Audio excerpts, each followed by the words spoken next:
Okay? So, next natin, determine the maximum and minimum tension in the cable and the total length of the cable. So, first dito, kunin natin yung lowest point, no? Ano natin kukunin yung lowest point? So, hindi pa natin alam kung saan matatagpuan yung lowest point, no? That is X. So, isolate lang natin.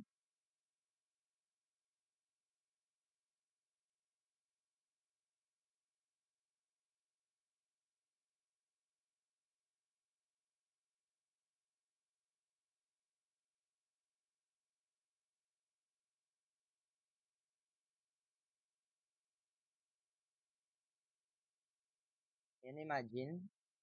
So, di ba sa lowest point, hindi natin alam yung distance niya.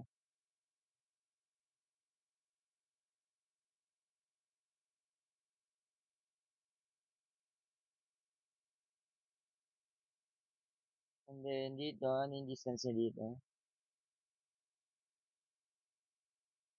Kung X yon, so kung X to, ito ay 25 minus X kasi 25 to, bawas natin yung X.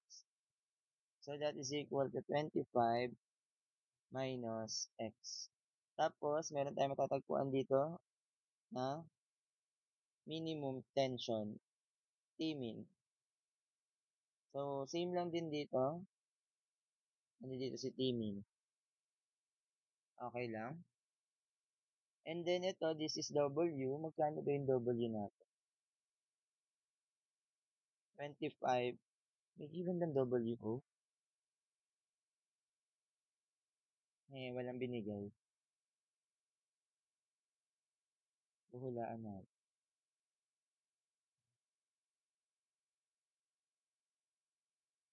No? Solve natin yung WO. Ano kung may given pa? Teka, hanapin ko yung given. Pag hindi, hulaan na lang natin.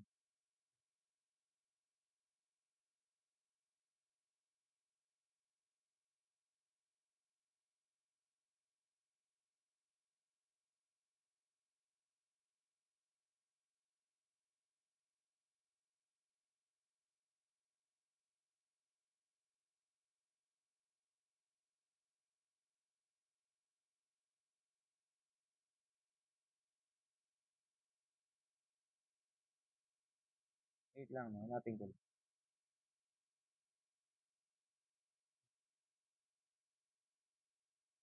200 dapat.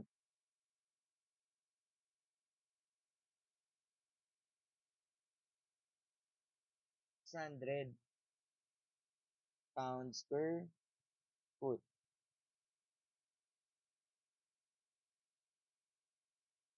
Okay?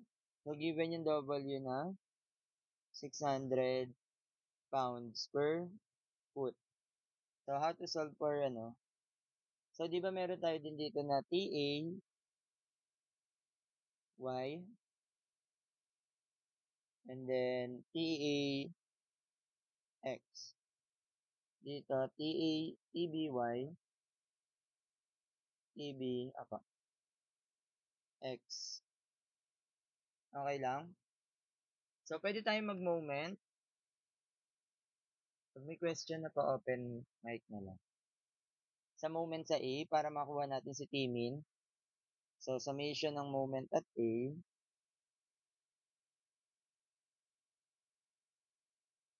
is equal to 0. So, moment tayo dito. Ano yung mga umiikot? Nandiyan dyan yung resultant nito, tama? That is WX. Tapos yung distance niya is X over 2. So, we have 600, assuming clockwise, positive. 600 times X, hindi natin alam, multiplied by the moment arm na X over 2 minus Tmin na ang moment arm ay 10 equals to 0. So, magkano si Tmin? That is equal to 600 divided by 2, that is 300. 300 divided by 10, that is 30 x squared. Okay? Next, punta naman tayo dito sa kabilang side. Summation ng moment at B, that is equal to 0. So, ito naman, ano naman yung resultant natin dito? That is W 25 minus X.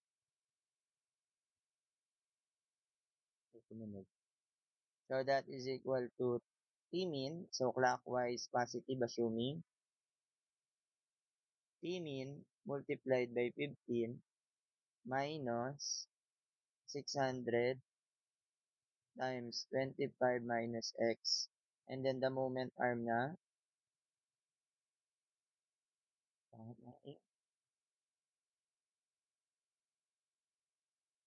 over 2 equals to 0. So, simplifying, that is equal to T min equals to 600 divided by 2 times 300 na lang. Divided by 15. 300 divided by 15.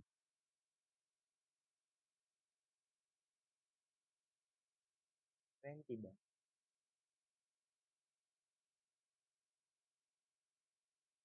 20. 20 multiplied by 25 minus x squared. So, equate lang natin si T min equals to T min.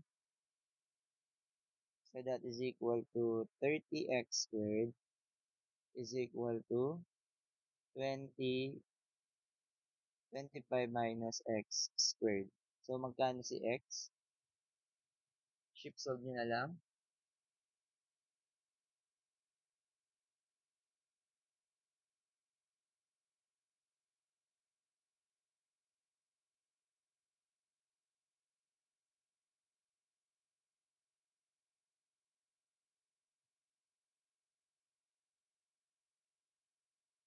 Paki-comment nga kung may nauna na.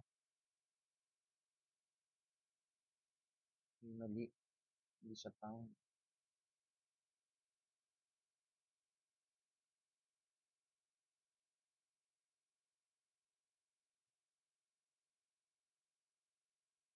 Checking the units, no?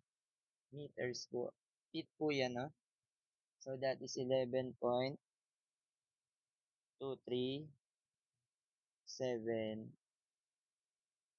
feet. So, yun yung location ni. And then, ang tatandaan nyo, yung minimum, no, yung minimum tension matatagpuan niya sa lowest point. Yung maximum tension matatagpuan niya sa highest point, no? So, saan ba yung highest point natin? So, dito, sa tension B, so, dyan yung matatagpuan yung minimum point. Sorry, maximum point and the maximum tension. So, gamitin na lang natin tong side na to para makuha natin si tension at B. Pero pwede na rin naman natin kunin si tension at A. So, TAY, di ba? Equal lang si TAY sa summation forces vertical. So, that is equal to 600x.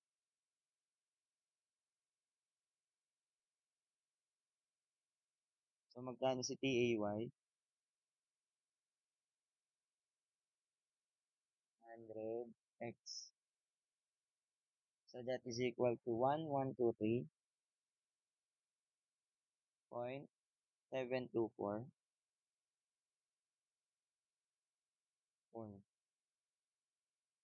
pounds. Si TAX, that is equal to T min. No? Magkakamukha lang yan. Therefore, TAX is equal to, wala pa palang value ng T min. So, substitute lang natin si x squared. So, 30x squared. May question, ano yun? 11. Ay, hindi. Kasi, sige, thank you. Alam mo na.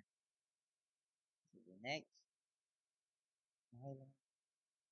Putan. Okay lang. Wait, may subtitle dito na ilagi. Thank you, thank you, thank you. TAX, so 30x squared.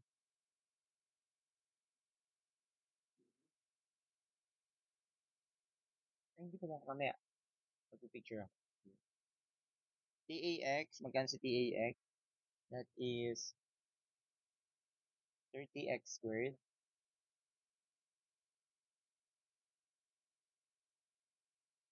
So that is 3788.293 pounds. Magkano si TA? That is the square root of TAX squared plus TEY squared. So magkano si TE?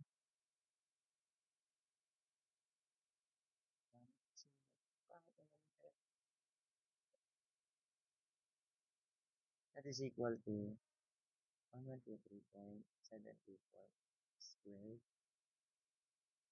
Yun ang masali sa may kaibigan ko na wala pa sa bukas na lang yung quiz pagka nagkaroon ng face-to-face. 395.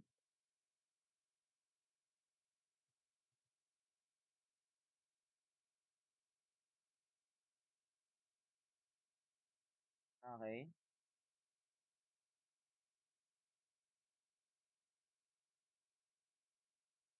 Next. Paano na si TAB? Ito naman tayo, di ba?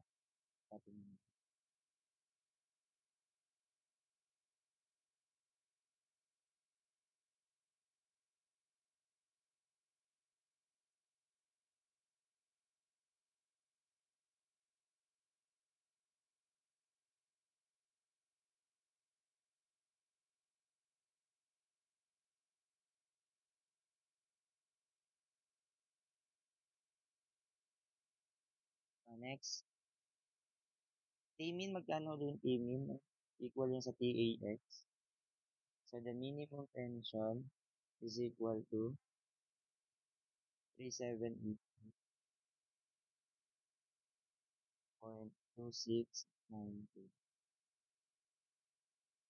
So, is pound. Yun yung minimum. So, how to solve for TBY? TBY, using summation ng force vertical,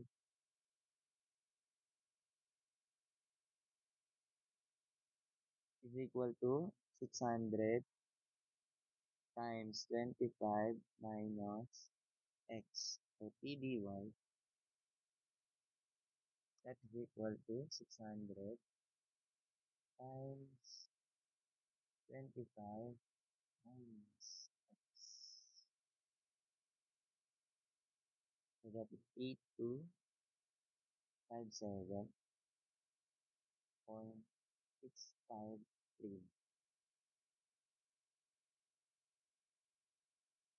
And then TBX, equal yan sa Tmin.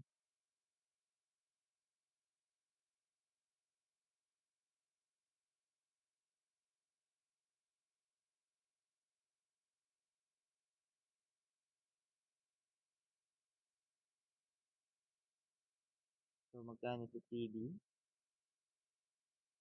So, that is square root of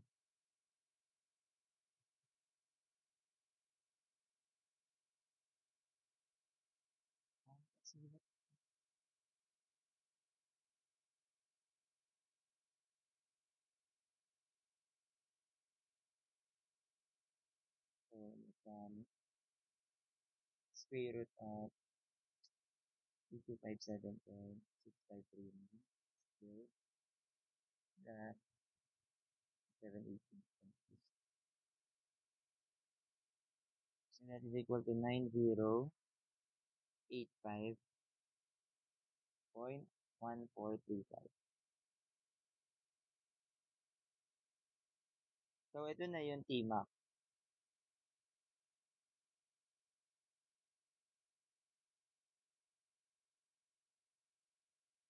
Paano yung cable length? So, ano yung formula natin ng length ng cable? F is equal to the integral of x sub 1 to x sub 2. That is the square root of, bisado,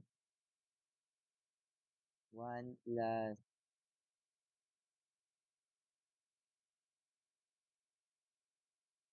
1 plus WOX over,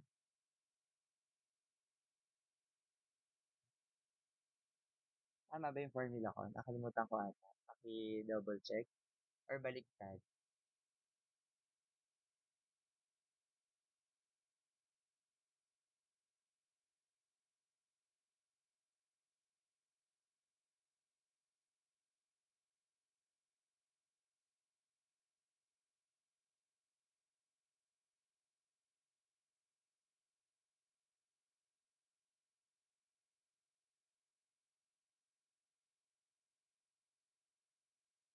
Tama. Ito comment. Mala ko mga mali tayo dito. So, ngayon, yung x natin gagamitin dito, no, yung limits natin,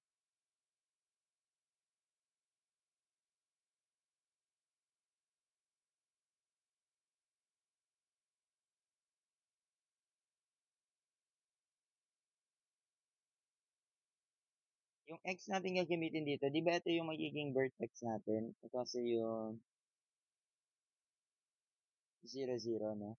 So, this is negative x.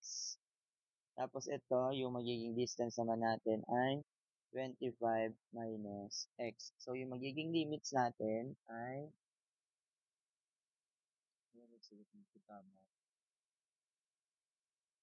tama na yan. Malalaman naman. S is equal to integral ng negative x saka 25 minus x. No, makalagay yung negative. So, that is the square root of 1 plus WO 600 x divided by T mean na 3788.3693 squared dx.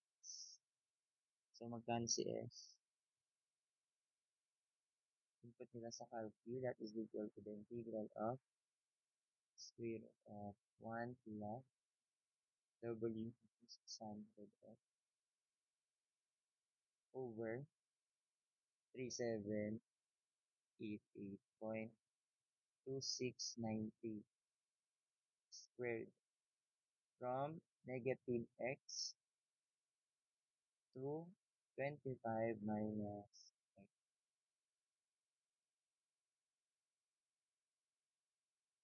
37.008.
Go.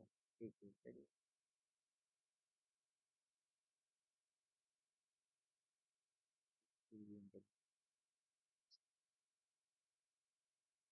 May isa pang solution yan. Yung, di ba, naturo ko ba yung ratio and proportion? Naturo.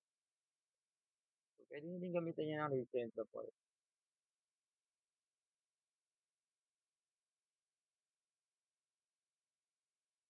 Di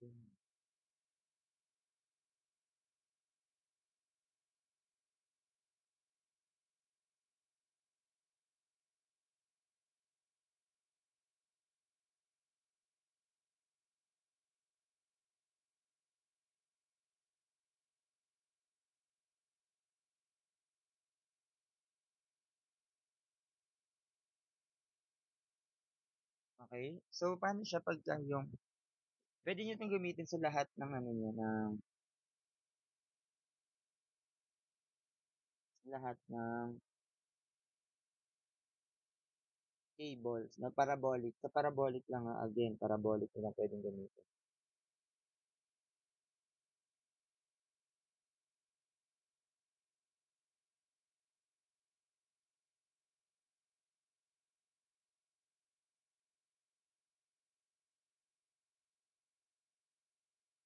Lalo na 'pag hindi pantay.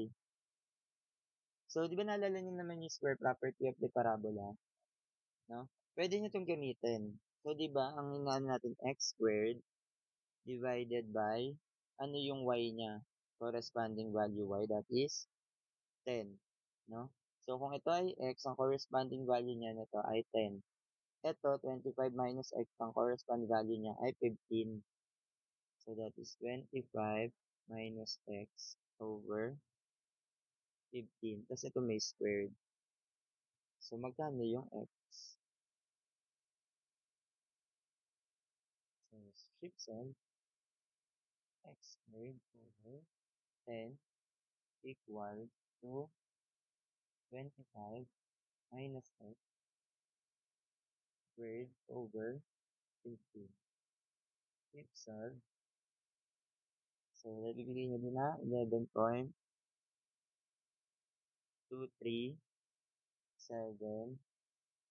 2 feet. Okay, kahit hindi ka na mag-moment, pero 'di ba static pa din naman siya, okey lang. Then next, kapag nakuha niyo na 'yan, yung x, puwede na kayong gumamit ng ratio and proportion na tinatawag, 'no?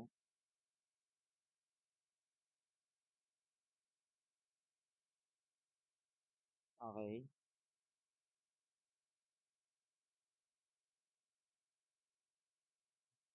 okey. So, drawing lang natin uli yung free body diagram natin, napakahalaga.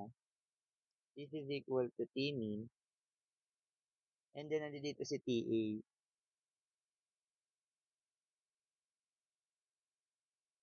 Tapos nandito yung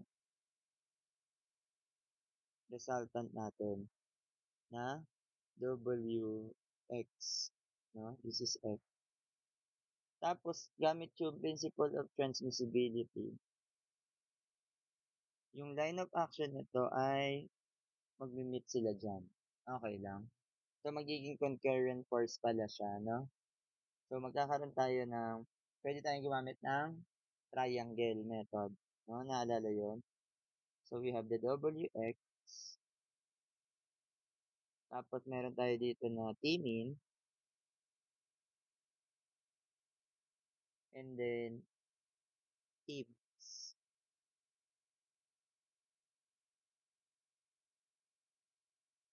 Okey. So, ngayon, yung slope ni Tmax galing dito 'yan, 'no? So, this is x over 2 tsaka yung height niya na 10. So, drawing mo lang din yung triangle.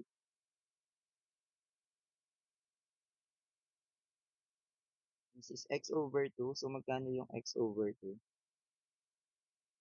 'Di ba that is 11 point sige, sulat alam mo na natin. Alpha x divided by that is 5.6186. Ta's yung y ay yung height na 10 feet. Tapos yung hypotenuse. So, how to solve for the hypotenuse? That is the square root of answer squared plus 10 squared. So, that is 11.4703.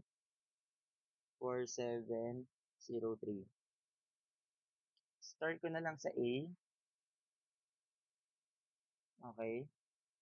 Ngayon, kapag na-solve niyo na yan, so, gamitan niyo na lang ng ratio and proportion.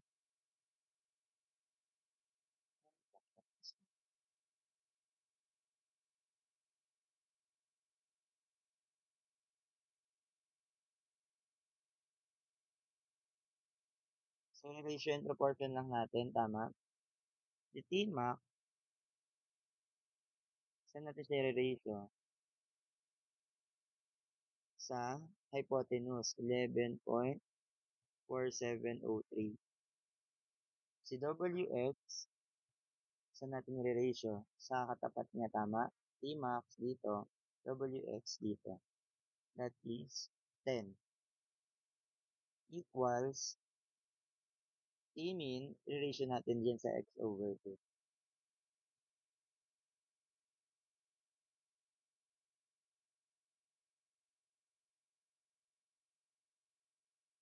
Okay? So, di ba meron na tayong value ng WX? So, pwedeng gamitin mo na ito or pwede rin naman na ito para makuha si Tmin and Tmax. Therefore, Tmax is now equal to WX, that is 600x times 11.4703 divided by 10. So, the Tmax is equal to calculate 600 times x times 11. So, sa 8, insert ko to sa 8 hypotenuse over 10. 7733. Parang namali.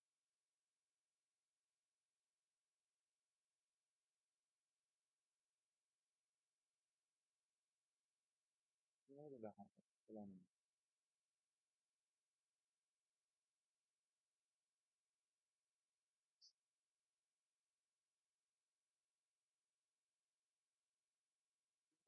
Seven seven three point 7065.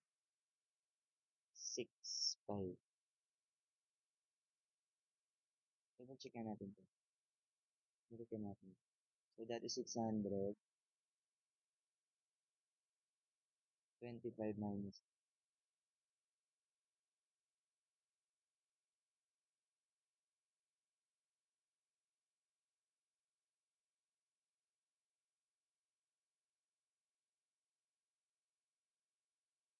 IT, ano pala to? T-Max ba yun? Ay, hindi, TA lang pala to, Rad. Sorry. TE.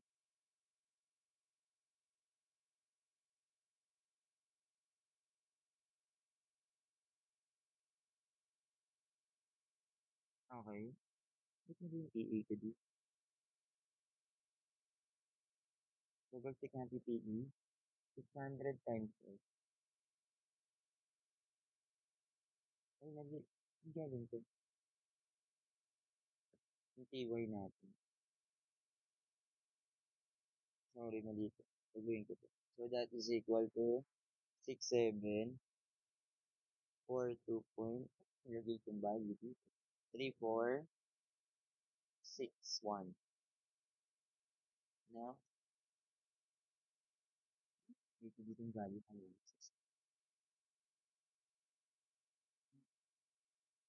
30.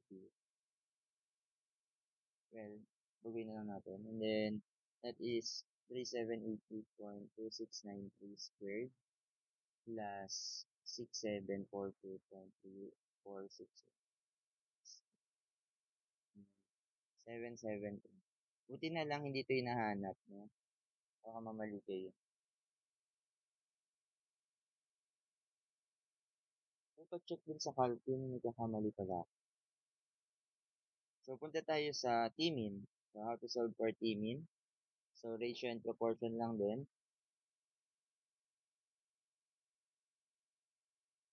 Tmin is equal to, ito naman yung gagamitin natin. Ayan. So, that is WX 600X times 5.6186 divided by 10. So, magkano si Tmin? That is equal to 600X times 5 point, yung X over 2 times 10. 3788.2690. Okay? So, parehas lang nalalaba. So, ito yung pinakamadaling method kapag parabolic cable yung binigay. So, T-min. So, mag-ratio and proportion lang kayo. Kahit dito sa pantay, pwedeng-pwede. Mas madali siya pag pantay na pantay yung supports. Okay? Sige.